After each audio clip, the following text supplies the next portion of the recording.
Hey, I'm back with some more Drunk Red Dwarf reviews. I've relocated to the bathroom temporarily because it's cold outside, etc., etc., etc.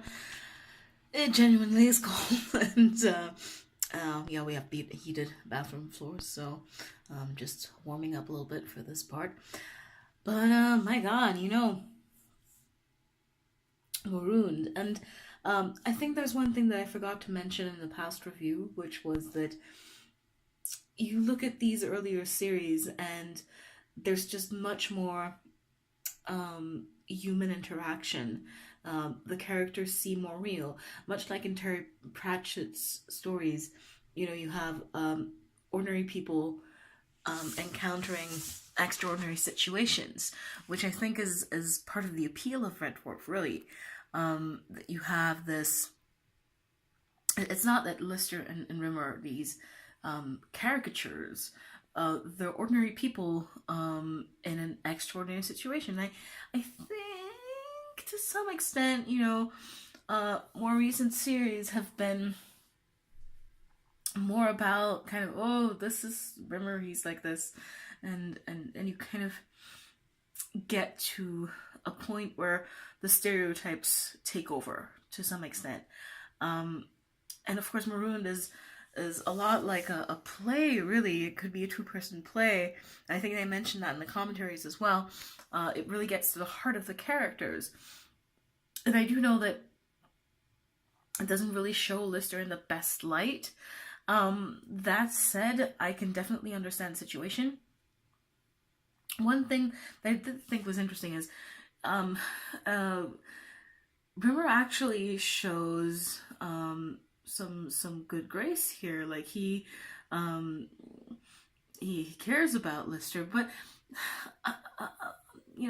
on the other hand, what is he impressed by? He's not necessarily thinking, oh, Lister did something that made him sad. I'm gonna do something that made me sad. He uses the word sacrifice, which is a little bit telling. Now mm, he doesn't necessarily have that many ideas of his own. He's all about military and honor, and so he's like, okay, so Lister did something. I'm gonna use my own framework to understand what he did, and then I have to make a similar gesture. Otherwise, he will be better than me. And this is not to detract from what he does, because I mean, this in this situation, Lister really is an asshole, and Rimmer isn't. But um, yeah, it's still interesting to see that even when he does something which is objectively good, there are still these mechanisms at work for Rimmer.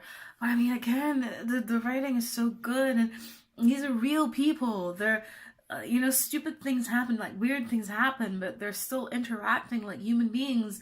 They're not stock characters, and yeah, it's a contrast. I gotta say.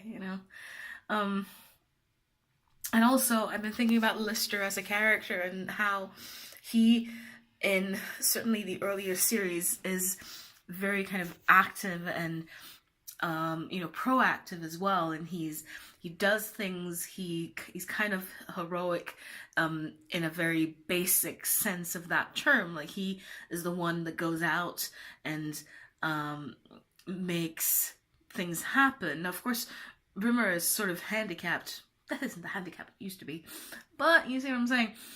And then there's Lister, who just does these things, and as you go along, Lister seems to be more the butt of the joke. And what I've felt missing again from the more recent series is that aspect of it. Like you're saying, oh, Lister's this kind of loser character. He's not a loser.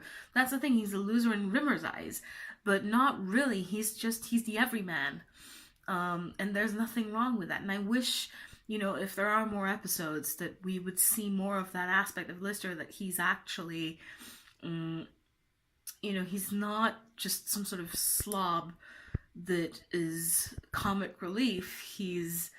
Um, he has this integrity, and that goes for all the characters except Cat. Cat is just Cat. He always has been, always will be. Love you, Denny. Sorry about that Twitter fight we got into a few years back. I love you, man. Anyway, Maroon, it's a great episode.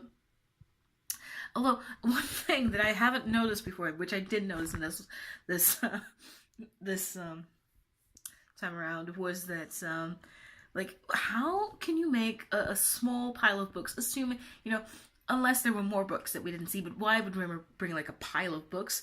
How do you get a small pile of books to last 6 days? Now, I don't know if any of you ever built a fire, but fire is greedy. And there's no way that they would have made that last as long as they did. So, no attention to detail, these things. Next episode up, I think might be the end. Not for me, but the episode, the end. And I think the last one's going to be Demons and Angels. We'll see how far I get. It's getting quite late. I'm getting quite drunk. So, we'll see. But anyway, yeah, there we go. That's Marooned.